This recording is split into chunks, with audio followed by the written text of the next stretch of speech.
ಕೊಪ್ಪಳ ಜಿಲ್ಲೆಯ ಯಲಬುರ್ಗಾ ಪಟ್ಟಣದಲ್ಲಿ ಬಸವ ಶಿವಯೋಗ ಸಮಿತಿ ವತಿಯಿಂದ ಬಸವ ಜಯಂತಿ ಅಂಗವಾಗಿ ಏಪ್ರಿಲ್ 23ರಿಂದ ಏಪ್ರಿಲ್ 30ರವರೆಗೆ ಪಟ್ಟಣದ ಸಾಯಿ ಪ್ಯಾಲೇಸ್ನಲ್ಲಿ ಬಸವ ದರ್ಶನ ಬುಧವಾರ ಪ್ರಾರಂಭವಾಯಿತು. ಅಖಿಲ ಭಾರತ ವೀರಶೈವ ಲಿಂಗಾಯತ ಮಹಾಸಭಾ, ರಾಜ್ಯ ಸರ್ಕಾರಿ ನೌಕರ ಸಂಘ, ಇನ್ನರ್ ವೀಲ್ ಕ್ಲಬ್, ರಾಷ್ಟ್ರೀಯ ಬಸವದಳ, ಶರಣಗ್ರಾಮ ಗುಳೆ, ಬಸವ ಕೇಂದ್ರ ಮರ್ಕಟ್ ಇವರ ಸಂಯುಕ್ತ ಆಶ್ರಯದಲ್ಲಿ ಪ್ರತಿನಿತ್ಯ 6:30ರಿಂದ 7:30ರವರೆಗೆ ಬಸವ ದರ್ಶನ ಪ್ರವಚನ ಕಾರ್ಯಕ್ರಮವನ್ನು ಬೀದರದ ಬಸವ ಮಂಟಪದ ಮಾತೆ ವಚನ ಸಂಸ್ಕೃತಿ ತಾಯಿ ಇವರಿಂದ ಪ್ರವಚನ ನಡೆಸಿಕೊಟ್ಟರು. ಡಾಕ್ಟರ್ ಚನ್ನಬಸವಣ್ಣ ಗುರೂಜಿ ಪ್ರವಚನ ಕಾರ್ಯಕ್ರಮಕ್ಕೆ ಚಾಲನೆ ನೀಡಿದರು. ಈ ಸಂದರ್ಭದಲ್ಲಿ ಅಧ್ಯಕ್ಷ ಸಂಗಣ್ಣ ತೆಂಗಿನಕಾಯಿ, ಹಿರಿಯರಾದ ಅಂದನಗೌಡ ಉಳ್ಳಾಗಡ್ಡಿ, ಮಲ್ಲಣ್ಣ ತೆಂಗಿನಕಾಯಿ, ವೀರಣ್ಣ ನಿಂಗೋಜಿ, ಶಕುಂತಲಾದೇವಿ ಮಾಲಿ ಪಾಟೀಲ್, ಮಾಗುಂಡಪ್ಪ ಕಟಗೇರಿ, ದೇವಪ್ಪ ವಾಲ್ಮೀಕಿ, ಸಿದ್ದಯ್ಯ ಕೊನ್ನೂರ್, ಬಸವರಾಜ ಹಳ್ಳಿ, ವೀರೇಶ್ ತೆಂಗಿನಕಾಯಿ ಸೇರಿದಂತೆ ಮತ್ತಿತರರು ಇದ್ದರು. ವರದಿ VS ಶಿವಪ್ಪನಮಠ, ಯಲಬುರ್ಗಾ.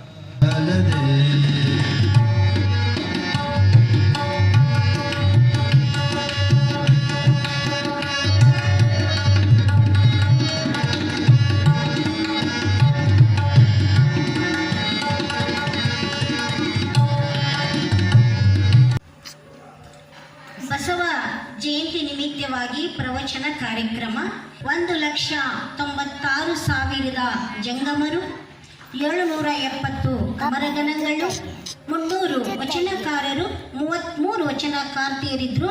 ಅಲ್ಲಿ ಅನೇಕ ಜಾತಿ ಮತ ಪಂಥ ಭೇದವಿಲ್ಲದೆ, ಎಲ್ಲ ವರ್ಗ ಭೇದ ಇಲ್ಲ, ವರ್ಣ ಭೇದವಿಲ್ಲ, ಯಾವ ಶ್ರೇಣಿ ಇಲ್ಲದೆ ಎಲ್ಲರನ್ನು ಅನೇಕ ರಾಜ್ಯಗಳಿಂದ ದೇಶಗಳಿಂದ ಬಂದಂತಹ ಎಲ್ಲ ಸಮಸ್ತವಾದಂತಹ ಆ ಶರಣರನ್ನು ಬರಮಾಡಿಕೊಂಡು ಬಸವಣ್ಣವರು ಎಲ್ಲರನ್ನ ಏನು ಮಾಡಿದರೆ ಶರಣರಾಗಿ ಮಾಡಿದರು. ಅಂಥ ಶರಣರ ಪ್ರತಿಯೊಬ್ಬ ಶರಣರ ಒಂದು ಜೀವನ ಚರಿತ್ರೆ ಇಲ್ಲಿ ಬರ್ತದೆ. ಅದಕ್ಕೆ ಈ ಶರಣರ ಒಂದು ದರ್ಶನ, ಬಸವ ದರ್ಶನ ಅಂದರೆ ಅವ್ರು ಹಾಕಿಕೊಟ್ಟಂತಹ ಮುಖ್ಯವಾಗಿ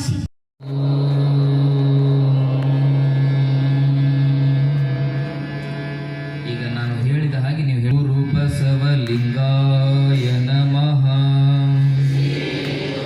ಬಸವಲಿಂಗಾಯ ನಮಃ, ಶ್ರೀ ಗುರು ಬಸವಲಿಂಗಾಯ ನಮಃ, ಶ್ರೀ ಗುರು ಬಸವಲಿಂಗಾಯ ನಮಃ.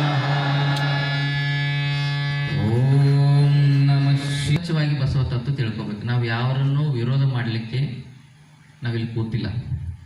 ಅಂದರೆ ಬಸವಣ್ಣನವರಂದ್ರೇನು, ಬಸವ ದರ್ಶನ ಅಂದ್ರೇನು, ಬಸವಾದಿ ಶರಣರ ಜೀವನ ಹೇಗಿತ್ತು, ಅವರ ಜೀವನವನ್ನು ನಾವು ತಿಳ್ಕೊಳ್ಳೋದ್ರಿಂದ ನಾವು ಆರೋಗ್ಯದಿಂದ ನೆಮ್ಮದಿಯಿಂದ ಹೇಗೆ ಬದುಕಬಹುದು ಅನ್ನೋದನ್ನು ತಿಳ್ಕೊಳ್ಳಿ ಕೂತಿದೆ.